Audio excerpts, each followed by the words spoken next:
the moon, the wind, the water,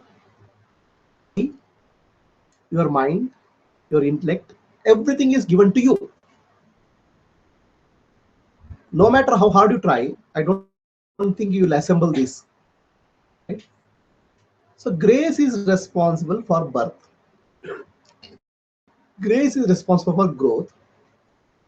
Grace is also responsible for your death, because you suffer and that has to be terminated. Grace is responsible for your life, in other words. Our existence,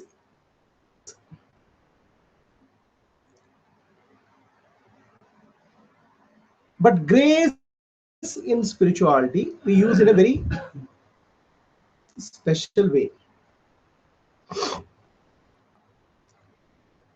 So everything is given to us.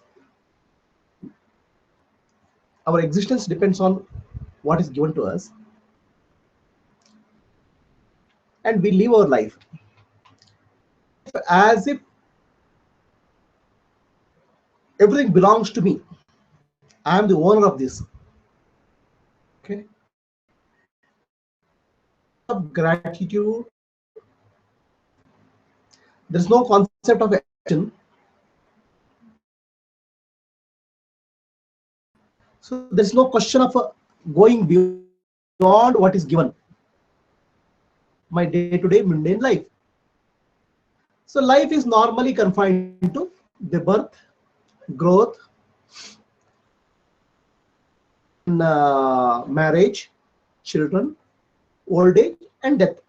This is what life means to us. Is there some meaning in life beyond this? Is there something going beyond this? Concept. And even if you have a concept, you don't know how to go beyond also. Right?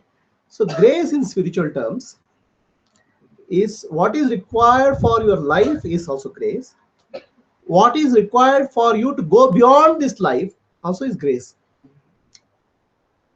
So the beyond this life normally doesn't come to most of the people.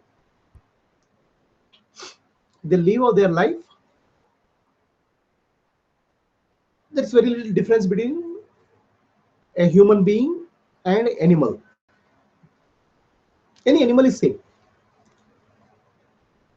And everything in the universe receives their grace. That's why they are living. But to go beyond a human, to recognize something beyond that is there, it needs insight. It needs a opening up. So this opening up normally doesn't happen to people. Of course, people believe in God. People have faith in God because of religion. Okay, they say they do their puja, they do their rituals. But still, they're all bundled with their day-to-day life. So God is somebody who will make their life a little bit better. Okay, right? God is a support system who will help you little bit, make you a little bit better. Sometimes I think God as for most of the people, God is like an ATM machine. You put a card there, punch pin, and then some cash will come, something like that. So you ask for some blessing, you'll get that. Now the real blessing is go beyond human life while you are human. So that is difficult, and that is called a special kind of grace in spirituality. The grace of the master or grace of the Sadguru. Sadguru is, Sat means true. True Guru is Parabrahma himself, the supreme reality. Without that grace, you will not go beyond your mundane life. Everything becomes a support system for your mundane life otherwise. So if you want to say the gravity is a natural force which pulls everything down towards the earth. Similarly, our life is follows a gravitational path: birth, growth, old age, decay, death. So to rise beyond this gravitation force, the grace is required. So the grace comes in the form of the Guru, a realized master. The first time in your life you start seeing, start feeling that something beyond my ordinary life is there. Okay, something beyond my day-to-day mundane existence is there. I have to aspire for that. So that aspiration comes. That's called grace. Now the Guru's grace comes in the form of teaching. It will help you to clarify your thoughts. It will help you to focus. Guru will give a process by which you can go beyond the normal. So now the question is everybody born with this grace? Everybody is born with the grace, but the special grace of liberation or going beyond the mundane is a result of your karmic impressions. Bahunam janmanamante dnanavan mam prapadyate. Many lifetimes go. Lifetimes go where you are stuck with mundane and you don't even think or bother beyond mundane. Okay, the opening has to happen within you. Oh, is there the questioning has to happen within you? Without seeking, there's no opening. The seeking has to happen in you in some form. And the seeking happens in you because of many lifetimes of learning. Okay, and that possibly at the right moment will open up for the grace which uplifts you. Grace for liberation, grace of enlightenment. So what you recognize is that human life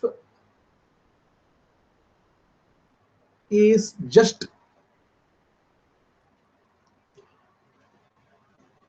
not the end. Human life is an opening for a divine life. Human life is, human beings are mortal. With this mortal framework of human body, we can attain immortality. That's what you learn. That's called grace. Any questions? But why is this phrase attached that we earn grace through selfless activities? No, this, see, the grace is there all the time. So the question is, what is whether the question is, why do we say that we earn grace through selfless activity? So grace is always there. Okay, grace for living is there. Grace for liberation. Okay, so now the grace, there's a desire for liberation. Okay, so the desire for liberation starts. The desire for liberation has come because of many lifetimes of suffering. Somewhere I have to get out of it. It's a negative feeling that I have to get out of this mess. Okay, to say that just I want to get out of this mess is not sufficient. Please for yourself. So the mess cleaning up starts happening by the process of what you call as selfless service.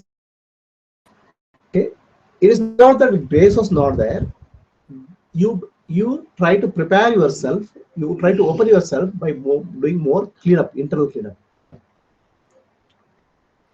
The grace is always there, available to you at any point of time in teaching, in the form of teaching, in the form of Guru. It's available to you, but it's not. You are not able to recognize it, or you're not able to grasp it.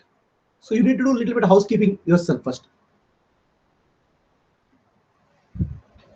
Any other question?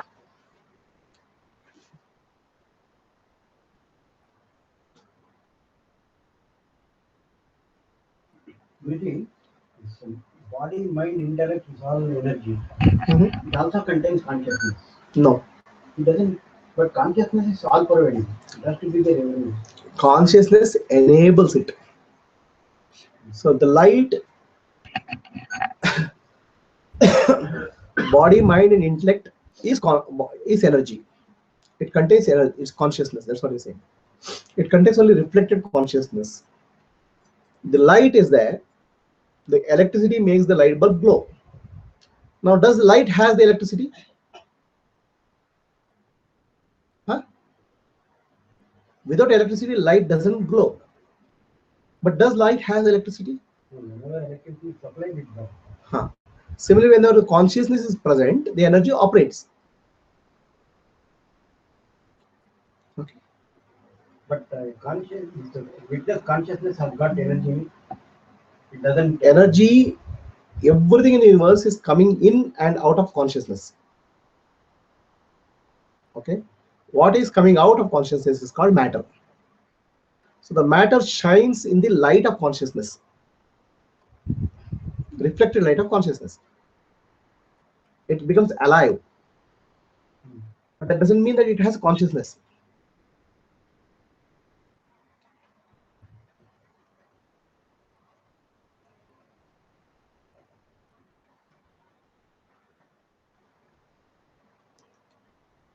So everybody has a question? And what is the difference between sattva and consciousness? Huh? Difference between sattva and consciousness. What is the difference between sattva and consciousness? The matter has three gunas, three natures. Right? Gunas means qualities. Sattva-guna, Rajo-guna, and Tamo-guna. The quality of what you call as the ability to reflect the consciousness maximum is called Sattva-guna. Ability to reflect. Okay, so I'll give you an example which you know. Rajoguna is more of activity, there's less of reflection of consciousness. Tamoguna, there is very little reflection of consciousness. Okay, your body, mind, and intellect is nothing but matter. Right? In this matter, there is something called gray matter, which is your nervous system, the brain. The gray matter, or what you call as gray matter, is very, very refined matter compared to the rest of the body. So that reflects the consciousness maximum. Yeah, but when you say matter is nothing but energy, so in terms of energy, what does come? No, in terms of energy, there's no meaning of sattva. Energy is nothing but movement in consciousness. Okay. So that movement solidifies into matter. Then we speak of. So when you say solidifies, means like water becoming ice, something like that. Yeah. Okay. So when the when we speak of energy, energy is nothing but consciousness in motion. It's consciousness in motion only. Movement is there. When we speak of movement, it's not a movement of physical nature. It's a movement in terms of an idea, a vibration. Because see, in consciousness, everything else has to be ultimately a concept of separation, a concept of creation. These are the movements.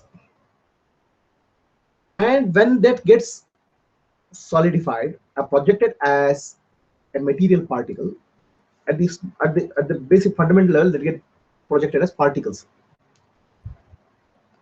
We can call them as atoms or subatomics, but in the in earlier days, they called this very fine particles. These fine particles consist of different types of particles. They call it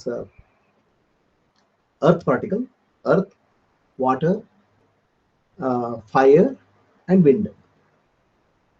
Space, of course, is holding them. Or Prithvi, Jala, Agni, Vayu. 4 different types of particles, very fundamental particles, come into picture. These are the basic raw materials of creation. When you say my consciousness is energy, so in that energy there's a creativity. So that creativity projects these fine particles. Once these fine particles are coming into picture, they combine in various ways. They combine in various ways to give shape, form, okay, and this is because of the creative energy within the consciousness. And out of those particles, the particles which have the finest amount of reflection of light, reflection of consciousness. So when you say reflection, you don't mean like the reflection of a sun in a mirror, right? Like if you look at sattva as energy, if you look at it matter, then it has the ability to reflect something. But if you look at it as energy, No. Say the energy concept you have to think in terms of energy is Icha Shakti, Jnana Shakti, Kriya Shakti. The ability of consciousness as a moment. The particles are created. The matter is created. Matter rises and falls. Sparkling. Now this you can in reality finally nothing has happened. Nothingness, absolute consciousness. The particles of small particles sprinkle, come out. They're atomic, subatomic in nature. Not even atomic, subatomic in nature. So these particles, what we call as the fundamental particles of creation, which consists of four elements: Agni, Vayu. They are in space. Now these particles, because of creative energy, these particles start taking shape because there is a conceptualization. Life, the that there's a awareness. The light of awareness falls on that. So the light of awareness creates the consciousness in that in the form of sakshi or witness. and space is like you described this four elements. Space is not an element in that sense. Space is not. Space is first. Space appears in consciousness. It's not an elemental particle. Okay. So it's like everything is a concept in a game. Yeah. In a computer game, Everything appears in space. Your body is in space. Okay, but space itself appears in mind. Three Shaktis: Icha Shakti, Jnana Shakti, Kriya Shakti. Universal mind. When we speak of mind, something which gives a feeling of otherness is called mind. Okay. So Icha Shakti, Jnana Shakti, Kriya Shakti, or whatever we call Devis, are nothing but the mind. In that mind, this appears. So when they visualize these four elements, space is automatically. Yeah, they visualize the four elements. First, space. That's why there's a saying. Repeat with me.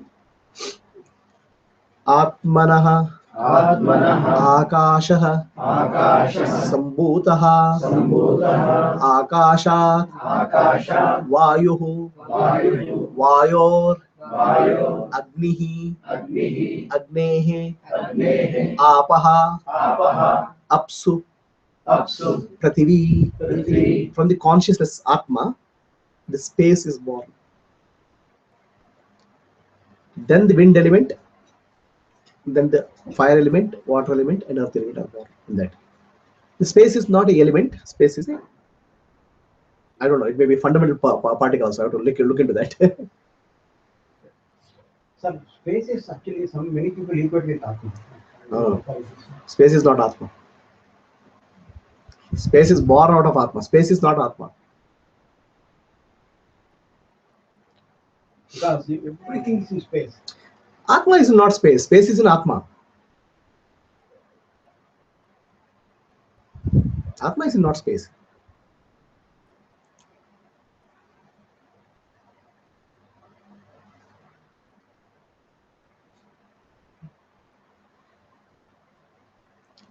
Next question. So I have a standard for every one question, 1 hour of meditation. You ask one question, 1 hour of silence. There is no end to questions because whatever question you ask, the mind will still want something is missing.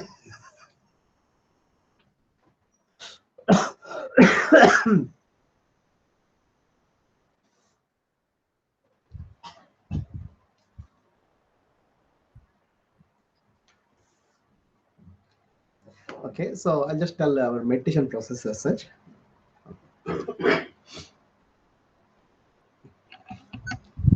23. And Murli was asking for hello. Huh? Murli was asking for hello. What's going on? Right. Just invite him over.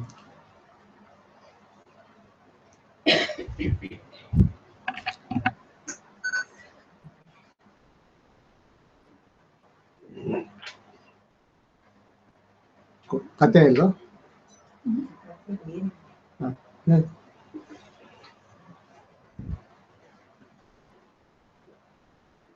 So Prabhu, that sequence you just described, elements and all, it's happening continuously, right? Continuously.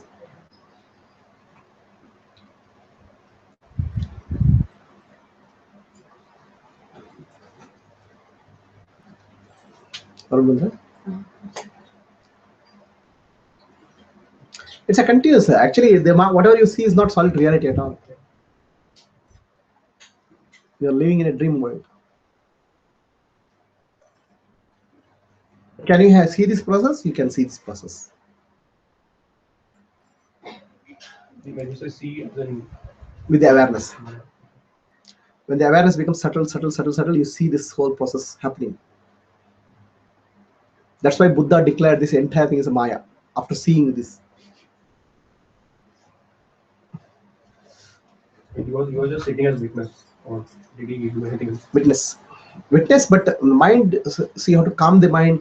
Mind has to become very, very calm. Awareness has to become sharp. So that is the whole process of meditation now. Otherwise, my awareness is drifting with the mind. Restlessness. And then, where do you ultimately reach when the whole process of awareness and everything is in place? It's complete silence. That is where or it's beyond. It's beyond.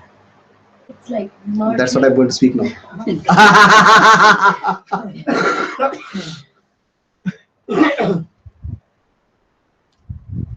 can't be seen with Sankhya.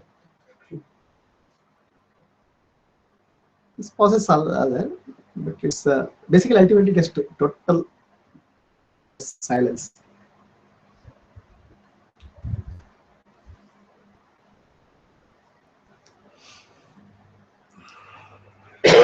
So, what really happens in meditation? What is that which happens in meditation? So, close your eyes. Some dreams will come. Right? What happens in meditation? So, meditation requires development of concentration, ability to be focused on something for a long duration without getting dragged by the mind. The mind will pull your attention. So whose attention is that? Attention is attention of the self. Attention of the self is called awareness. Awareness has the ability to spread out, focus. Awareness is the ability to penetrate the microscopic or macroscopic. But the attention of the self gets dragged by the mind. Okay. What is mind? Is mind reality? Mind is not reality. Mind is nothing but a bundle of thoughts. Thoughts come from memory. And what is there in memory? A figment of reality. Did you take breakfast on 27th February? Yes. Yes, right. What did you take? So some fragment of reality is there in memory, and that comes as thought, and that we start taking as real. When we say we, the self, Sakshi, so it gets dragged by the continuous flow of memory, thoughts from memory. That's called mind. So mind is not reality because thought is temporary, it comes and goes. And source of thought itself is a figment of reality. It's not reality. No amount of real world is represented in memory. Right? And whatever you call as real world, is it so real? The world which you see, you sense through eyes, ears, your five sense organs. Each of these sense organs are very, very restricted, have restricted bandwidth, ability. Your eyes can only see some amount. Your ears can hear only some amount. Probably bats can hear more than your ears. Ears can do. Your nose has very limited ability. Okay, dog can smell more than what your nose can do. And there's something beyond dog which can smell more than that. So what you are doing is, the world which is consisting of, we don't know what is there out there, that we are sensing with a very limited ability. This is like 7 blind men trying to figure out an elephant. Okay, each person is groping the elephant and trying to find out what it is. Our eyes are trying to find out what is that, ears are finding, and in addition, whatever our eyes and ears are recognizing, the mind is taking it and still filtering it out, which will filter out further. So whatever input you are getting, Atma or Sakshi is getting, is a completely distorted version of reality. And you start living that as reality. That is so real for you. Right? So we have 7 blind men. Meditation means keeping these blind men aside and Sakshi seeing the reality by itself. That's called meditation. Through awareness, you have to recognize what is reality. So that is the process called meditation. When you are focusing your awareness on an object, if the mind doesn't interfere, so then the awareness becomes one with the object. And that is called samadhi or concentration. So the first part of meditation is always to develop the ability of samadhi or concentration for a longer duration. Without samadhi, there's no meditation. Without samadhi, you'll keep on drifting in dream world. Understand? Samadhi is the process, a basic process for meditation. That's why it's called dharana, dhyana, samadhi. You need an object to focus on, continuous focusing. Then samadhi means absorption in the object. When you are absorbed in that object, then a reality of that is known. Otherwise, all reality is fed by your 7 blind men. 5 sense organs, mind and intellect is the reality which gives to you. And each of them, they color the reality in their own way. Okay. So you have to understand the nature of the world, and you have to understand the nature of the self using your own self. The self is Atma or self is Sakshi. The light of the self is the awareness. Awareness is the I. So now the awareness is the I, and this is the third eye. Actually, people mistake that there is some eye sitting inside there. The third eye is nothing but awareness. By developing the third eye, awareness, you will be able to get a deeper sense of reality by yourself. Understand? For which a samadhi has to be practiced. Concentration for a longer duration. Otherwise, your concentration is drifting because the mind keeps on interfering. Understand? One interface. Sit for meditation. I saw a beautiful light. The divine being came from your memory.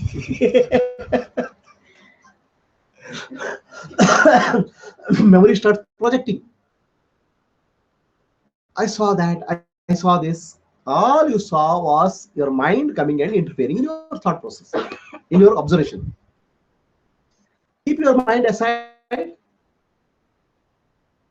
Yourself through awareness. Development of focus, awareness, and samadhi is important for meditation. Okay. Once you develop that, you start observing the reality. Now, what is reality for you? The world, you don't bother about it, because ultimately the world is coming to you through your body. Your body is the interface to the world. Start observing the body. As you start observing the body appears to be nothing but a bundle of sensations. Gradually, you realize that body is nothing but not a bundle of sensation. It's nothing but a particles of light, vibration, appearing and disappearing. The body has no solidity, no reality.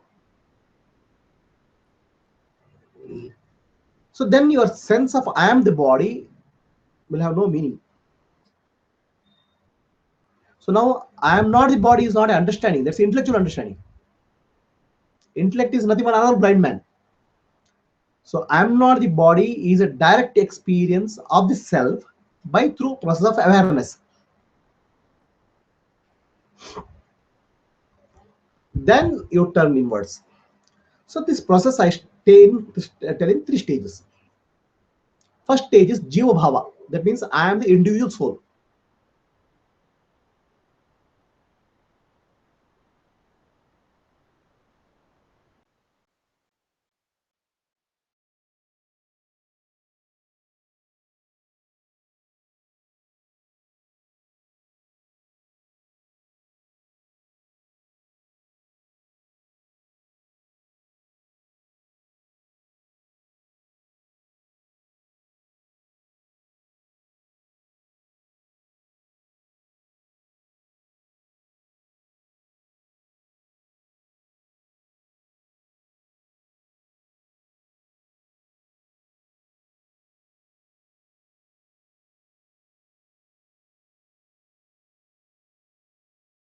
I'm not affected by anything. I'm just pureness. There's a pain, I'll watch the pain. There's sorrow, I'll watch the sorrow. That's called Sakshi Bhava. From Jiva Bhava, you have to move to Atma Bhava or Sakshi Bhava. Right? From Sakshi Bhava is at the end. Sakshi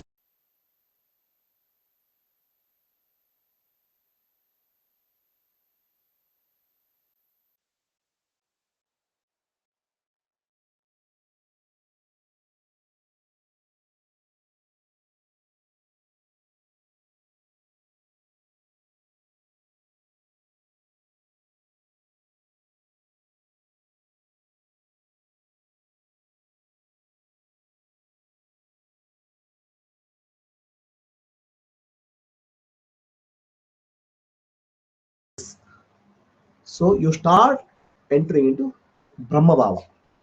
From Jiva Bhava to Atma Bhava to Brahma Bhava. In Brahma Bhava, there is no seer and seen. The seer and seen has collapsed because all pervading reality has no separation. That is total silence, not in the form of absence of sound. The sound and silence both disappear there. Okay, that alone is reality. That is Brahman. That is what you have to achieve. That's called Brahmi Sthiti. And one who achieves that Brahmi Sthiti is becomes a Brahmadnani or a realized person or enlightened person.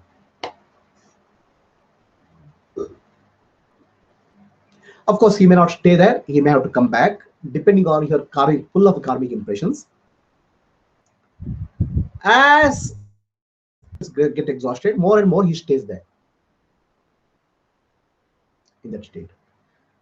That is a state where there is no other, Advaita, non-duality, no other. There is nothing to be seen, nor to be heard. The Shabda, Sparsha, Rupa, Rasa, Gandha, the sound, the touch, feeling, smell, form, everything disappears there. Only the knowledge or awareness remains there. And from that only all things have come. So you go to the source of life, source of existence called God, that's called Brahma. Any questions?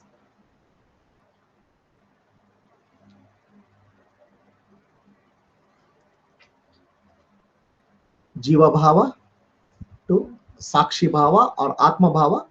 Atma Bhava to Brahma Bhava. When I say Bhava is not a feeling, Bhava is a state.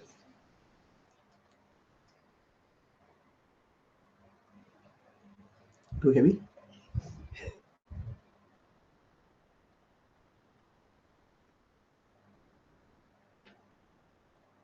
Any questions? Yes, Subbu. So in the Sakshi Bhava, like after some time, it like comes to a plateau. It like suddenly you feel okay, there's no more depth. That's because awareness has become dull. Awareness has to become sharpened. Awareness has to be sharpened. Very, very awareness. Then you have to use that awareness to observe. What is that you observe? You can only observe the world, which is nothing but your body-mind complex. Or you go back to pull back the awareness to self. Right? So what you have to do. The dullness is because that awareness is now getting into the mode of mind. It's not exactly like dull, but it's like like it's kind of stuck. Stuck in the mind.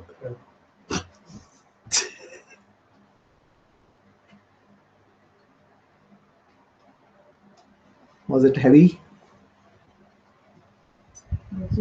ಸಮಾಧಿ ಸ್ಥಿತಿಲೇ ಹೇಗಿರೋದು ಅನ್ನೋದನ್ನೇ ಸಮಸ್ಯೆ. ಸಮಾಧಿ ಸ್ಥಿತಿಯಲ್ಲಿ ಹೇಗಿರೋದು ಸಮಸ್ಯೆನಾ? ಆಗ್ತಾನೆ ಇರುತ್ತೆ.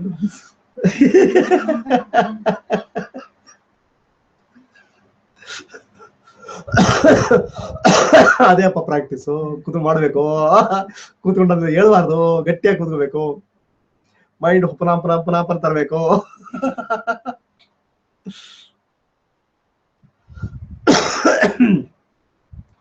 Yeah, I can conduct a class on samadhi itself. Okay, how to attain samadhi itself, I can conduct a class.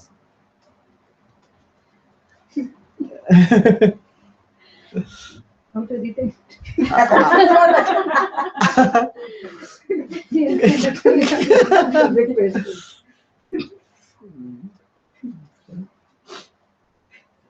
can't conduct it now. No. It's expensive. It only 50,000 rupees fees. You will understand what is the value of 1 minute actually. 1 minute is fine. So now I have started charging for the questions also. Question, 1 hour of silent meditation. That is the charge. Right? So unless you practice meditation, sitting in silence, observe, where will you get this ability? Mind is constantly drifting, no? What's the One better seat exchange agutade. Huh? The one better seat exchange agutade. Seat ತಗೊಂಡೋಗ್ರಿ ನೀವು.